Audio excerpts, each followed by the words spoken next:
Сайн байцгаана уу? Та зүсэм кинотой хамт байна. Өнөөдөр та бүхэнд 2017 оны The Meanest Man in Texas гэдэг киноны товчлог хүргэж байна. Бодит явдлаас сэдвсэн энэ кино нэгэн залуу цаазаар авах ял сонссон ч гайхамшигтайгаар сонсогддог тухай түүх юм. Бодит явдлаас сэдвсэн энэхүү киноны үйл явдал 1928 оны Техас мужид эхэлнэ. Гол дүр болох өсвөр насны хүү Клайд Томпсон хөрш ферм рүүгээ найзуудтайгаа ан хийхээр явв. Аав нь түүнд ядаж өнөөдөртөө зодон зохион хийлгүүхэн шиг байцгаараа гэж захина. Клайдд найзуудынх нь дүү охин ихэд сайн байсан ч найз нар нь тэдэнд уулзаж ярилцах боломж олгосонгүй. Ах トゥ хоёр Клайдыг дагуулсан талбай руу явах бөгөөд ах トゥ хоёрын ахын тэдний охин дүү буюу сая Клайдтай юм яриад байдаг талтай охиныхын талаар таагүй зүйл ярьсан өөр нэгэн хөршийн залуугийн тухай ярьж өгнө. Ингээд хүүгүүд дүүнийг хашраагаад өгөхөр шийдэж Клайдыг хөндлөнгийн гэрч болж зодооныг шодрог явагдах эсхийг хянаж өгөхийг ойно. Гадаа хэдийн харахгүй болсон хойно тэд өнөөх хөршийнхөө хаалгыг тогшов. Тусламж гуйх нэрийдлэр түүнийг гэрээс нь гаргаж ирэх зорилготой байлаа. Гэтэл өнөөх залуу гевтэн зочиж ирсэн ахтайгаа хамт гарч ирсэн байдлыг хүндрүүлв. Гэсэн ч өвгүүд хэрэлцсэний эцэст зодоон эхэлнэ. Хүч тэнцвэргүй байгаа тус удахгүй тэд жинхэнэ утгаараа зодосох гэж байгаагаа ойлгосон Клайд бууга гаргаж ирээд зочноор ирсэн ахыг нь буудж орхино. Буунду сонсон нөгөө залуу нь зүгтах боловч Клайдын найз түүнийг винтовоор буудаж дараа нь бууны бүксөв цохиж гүйцэллээ. Үүнийхээ дараа тэр Клайдд шахагдсан ахыг нь гүйцээж алахыг тушаана. Ингээд тэд үүнээс хойш нэг завинд суусан тул хэн хэнийгээ барьж өгөхийг аргагүй хамсаатнууд болов. Өглөө нь Клайдын аав сонноос газрын тосны цооног эзэмшдэг нутгийн хоёр иргэн алагдсан тухай мэдээ уншина. Хүү аавда юу ч хэлэхгүй ч хар дарсан зүудэндээ шаналж хонх бөгөөд маргааш өглөө нь л гэхэд цагдаа нар гэрт нь ирэв. Ах トゥ хоёр аль хэдийн хэрэгэ хүлээсэн байлаа. Цагдаагийн хэлцээр Клайдд ах トゥ усийн мэдүүлэгт үндэслэн хэрэгэ хүлээх бичиг өгч гарын үсийг зурхыг шаардах ба тэрээр айж төгссөндөө уншиж үзэдгүй гарын үсийг зурчихна. Гэтэл шүүх хурал дээр ах トゥ хоёр бүх бурууг түүн рүү чихэж Клайдыг хэргийг өдөөгч бөгөөд гол алуусчин мэтэр гүтгэж харин өөрсдийгөө бутны араас айгаад харж зогссон гэж мэдүүлсэнийг олж мэднэ. Шүүх хурлын эцэст Клайдд цаазаар авах ял оноосон юм. Түүнийг камерт хоригдож буй хооронд аав нь шерифтэй ярилцсан. Хүүг цаазлах газар руу шилжүүлэхэд ердөө 7 хоног л үлдээд байв. Хэрв тэр мэдүүлэгт гарын үсэд зураагүй байсан бол байдал хамаагүй дээр байх байлаа. Аав нь хүүгээ шоронд эргэж ирэхдээ Библи авчирч өгөөд амбан захирагчаас өвшөөл гуйхаар явв. 7 хоногч дуусаагүй байхад аав нь өвшөөлийн бичигт гарын үсэг зурвасаад эргэж ирнэ. Цаадсан ялын оронд хүүгийн ял бүх насаар хорих ялаар солигджээ. 3 сар өнгөрөв. Сэтгцийн хувьд докторгүй гэж онцлогдсон шоронгийн эмзэг твтэж байхдаа Клайд өөр нэг хоригдолтой танилцсан. Тэр хүн аюустай гэмтэгтнүүдийг хордог ферм гэдэг нэртэй шоронд очихгүй мустахын тулд өөрийнхөө хүлийн хуруунуудыг сүхэхээр зартсан байлаа. Яг тэр ферм гэдэг шорон суу гол дүрийн Клайдыг явуус гэж байв. Гинтсэн эрийн хэлснээр тэндээс амьд гарах ямарч боломжгүй. Нэг бол нөхцөл байдал нь түүнийг асна. Эсвэл тентхийн хувийг босох Ахмад Кош тарсан гэв. 1932 онд Клайдыг ферм гэдэг шорон суу шилжүүлв. Хажуугийн хоригдлын түнд энтхийн дүрмийг тайлбарлаж байтал Ахмад Колт орж ирнэ. Малгайгаа гайхуулсан үед шинэ хүмүүст зөвхөн 3 зүйлд хайртайгаа орж ирсэн даруйдаа хийсэн нь нэгт ихнэр, хоёрт хатуу виски, мөн гуравт бие махбодын шийд хэлгэв. Үүнийгээ батлахын тулд оргох гэж байгаад баригдсан нэгнийг оруулж ирээд өмдийг нь тайлж ширээн дээр хэвтүүлээд ташуур барьсан хоёрын өмнө нүцгэн өгзөг дээр нь олонний нүдэн дээр ташуурдаж шийтгэн. Маргааш нь шинэ хоригдлуудыг анхны хүнд хөдөлмөрт нь гаргана. Тэд Техасын хурц шарах нарны дор шууд дуухна. Халуунд ядарсан нэг нь хоёгаас усгуутал хариуд нь винтовын бүксөөр нүүрлүгөө цохиусов. Хэсэг хоригдлууд оргохоор төлөвлөж байгааг сонссон Клайд тэдэнтэй нэгдэнэ. Хуйгийг мориноосоо бууж бие засахыг хүлээж байгаад орогдлууд дохоогоор зугтаж эхэллээ. Гэтэл дохоо өгсөн хүн нь байрандаа өөрөө үлдэж хуйгт хашгиран анхааруулна. Хуйг винтова гаргаж ирээд орогдлууд руу гарч нэв. Тэдний хоёр нь газарт унаж, гурав дахь нь морьтойгоо давхиж ирсэн Ахмад Колтод баригдана. Клайд газраас босоход сум зөвхөн малгайг нь цоосон байлаа. Колт түүнийг 3 дахь шахагдсан хүн рүү явуулж өгсөн эсхийг нь шалгуулхад нөгөөх нь ам тавьж байсан ба өхнийхээ өмнө матачаас өшөөгөө авч өмнөөс нь алахыг гойно.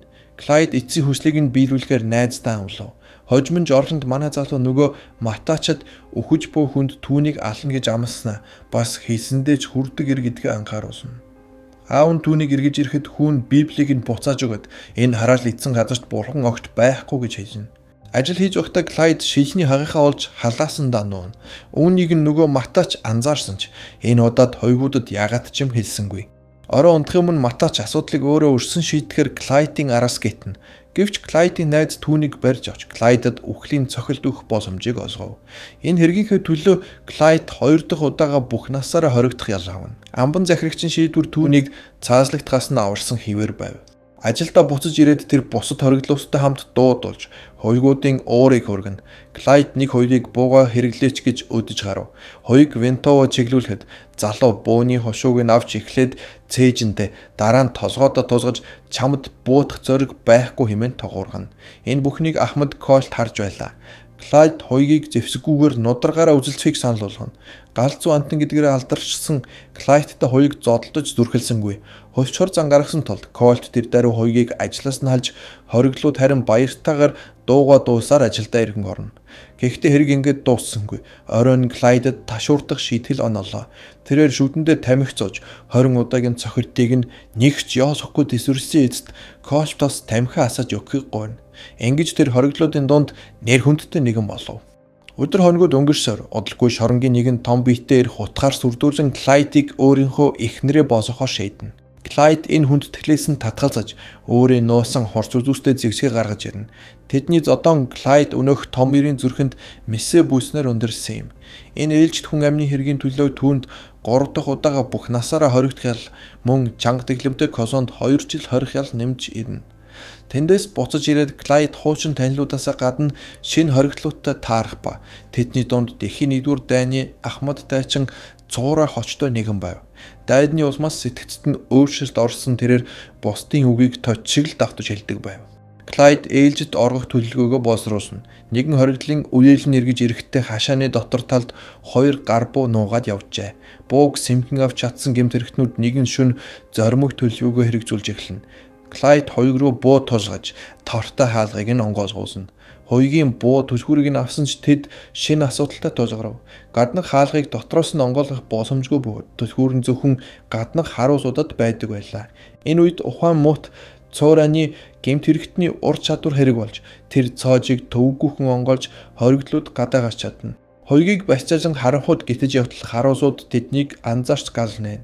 Сандрал үүснийг ашиглан барьцааны хүн зогтож зэвсэлсэн хоригдлууд эргүүлсэн буудаж эхэлнэ.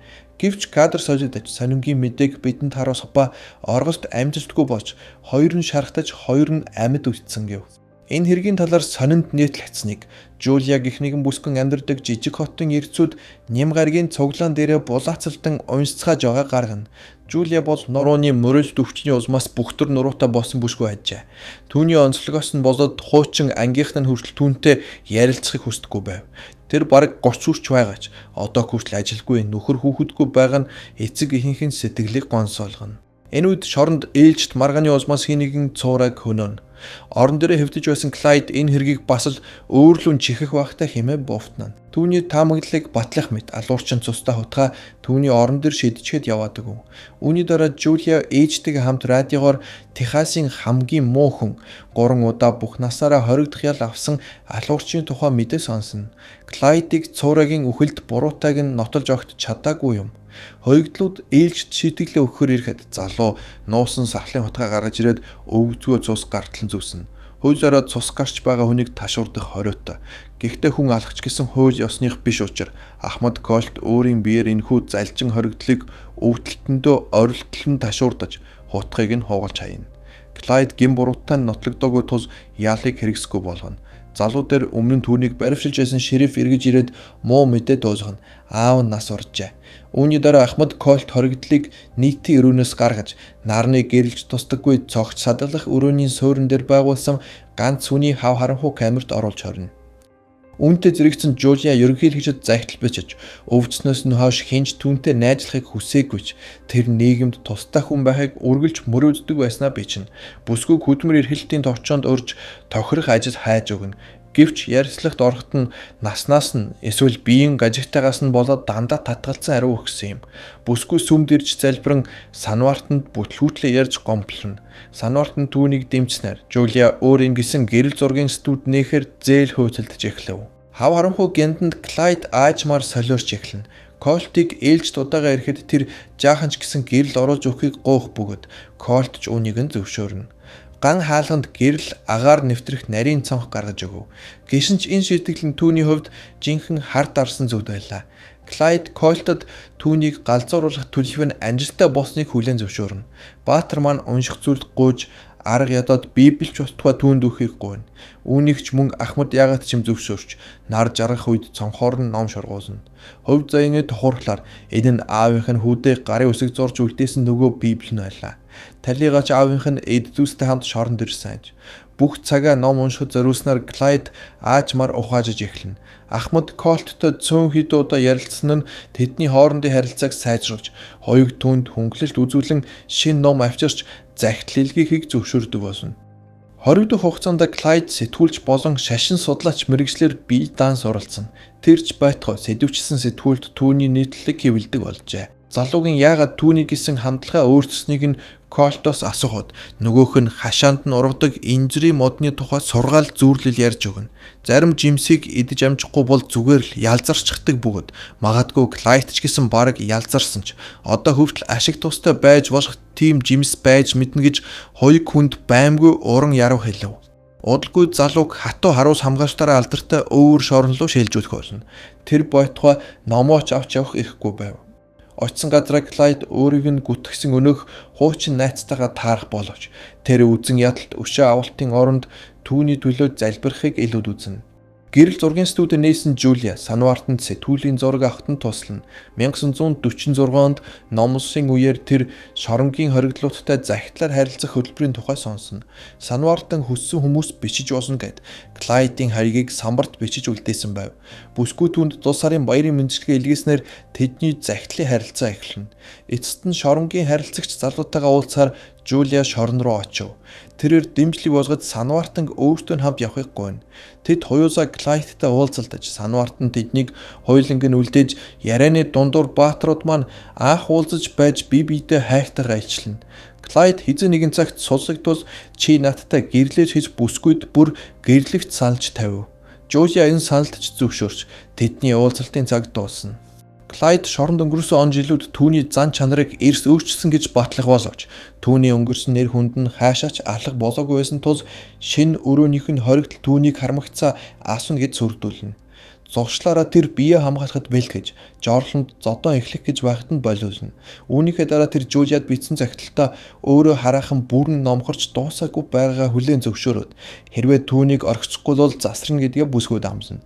Харин бүсгүй түүнийг орхих тухай бодооч үгүй байв. Тэрээр 20 хоногийн удирдлага руу очиж Клайдын хорих нөхцөлийг хөнгөвчлөх талаар тохиролцсон.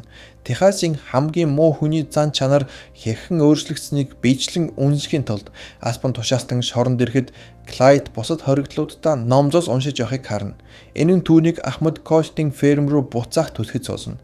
Колт түүний амжилтаар бахархаж Клайд тентхийн хоригдлуудад ч номзоос уншиж эхэлнэ. Залуу засарсан учраас түүнд хөнгөлөж дуусгаж Жулиатай уулзах эрх олгох бөгөөд бүсгүй түүнийг сонсох өргөдлийг олон удаа ийш тийшээ өгсөн ч үр дүнд хүрээгүй байв. Клайд тэдгээр өргөдлүүд хэзээ нэгэн цагт бүтэх байх гэдэгт огт итгэхгүй байлаа. Нэгэн орой Колт түүнийг дуудаж яаралтай цахилгаан мэдээ гардуулна. Амбан захирагч түүнийд тэнсэн сулсах зөвшөөрөлд гарын үсэг зурчээ. Колт залууг өрөөндөө оруулаад амьдралд наах удаа зангиатай хослол өмсгөхтэн туслана. Үүний дараа Клайд түүнийг хүлээж буй Жулия руу гарч ирэв. Тэр бүсгүйгээс ихтэрэн болох шийдвэрээ өөрчлөөгүй биз гэж асуухад бүсгүй мэдээж өөрчлөөгүйгээд тэд хамтдаа шоронгийн хаалга руу алхам. Кино түүхэн баримтууд үзүүлээд өндөрлөнө. Клайд Жулия хоёр суллагдсанаас нь хойш 10 өдрийн дараа гэрэлжээ. 1963 онд амбан захирагч Клайдыг бүрэн өршөж, тэрээр шоронгийн Санвартнаар өргөжлүүлэн ажилласан байна. Клайд 1979 онд нас барж, харин 10 жилийн дараа Жулия Деважинд түүнтэйгээ иргэн нэгдэжээ. Энэ зүсэм кино таалагдсан бол лайк дараад суугаад байгаарай.